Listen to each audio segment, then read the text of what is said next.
महाराष्ट्र, जहां के विधानसभा चुनाव से ठीक पहले प्रदेश के भीतर सियासी हलचल साफ नजर आ रही है। सियासी दल एक दूसरे के साथ लगातार बैठकें कर रहे हैं। इसी बीच महाराष्ट्र के पॉलिटिकल डेवलपमेंट में कुछ ऐसा हुआ जिसके चलते नई संभावनाएं पैदा होनी शुरू हो गई। बैठकों और मुलाकातों के बीच आज महाराष्ट्र में सबसे ज्यादा सुर्खियों में रहे महायुति के सहयोगी पार्टी के प्रहार जनशक्ति पार्टी के अध्यक्ष बच्चू कडू। महायुति के सहयोगी दल प्रहार जनशक्ति पार्टी के प्रमुख बच्चू कडू ने आज पुणे में शरद पवार से मुलाकात की। ये तस्वीर मुलाकात की। इस दौरान बैठक में सुप्रिया सुले मौजूद थी। बताया जा रहा है कि बच्चू कडू पिछले कई महीनों से महायुति से नाराज और उन्होंने लोकसभा चुनाव में भी बीजेपी उम्मीदवार नवनीत राणा के खिलाफ उम्मीदवार भी उतारा।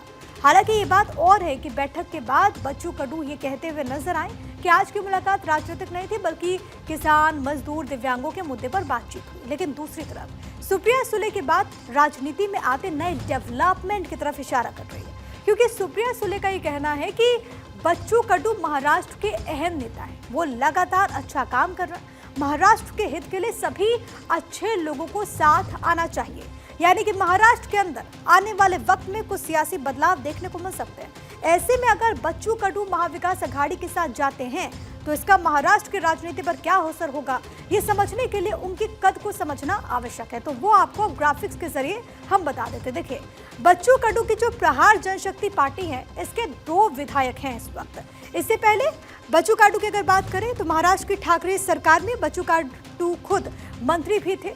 बच्चू कडू के बारे में यह भी बहुत अहम है जानना कि शिवसेना में बगावत के बाद वो शिंदे के साथ दिखे थे, यानी कि उसका सपोर्ट किया था।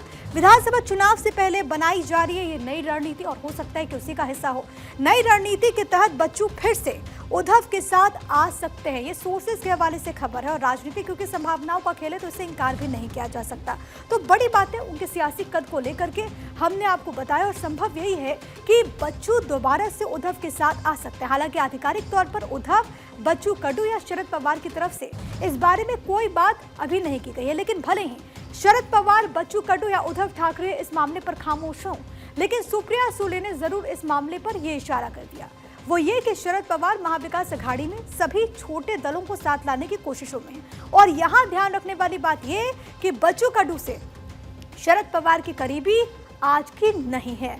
अब कुछ और बड़ी बातें आपको ग्राफिक्स के जरिए हम बता देते हैं। देखिए, लोकसभा चुनाव से पहले 23 दिसंबर 2023 को भी शरद पवार से चाय पर मुलाकात हुई थी बच्चू कडू की। मंत्री ना बनाए जाने की वजह से बच्चू कडू महायुति से नाराज हो गए थे और ये कहा जा रहा था कि उनमें इस बात को लेकर के मलाल है।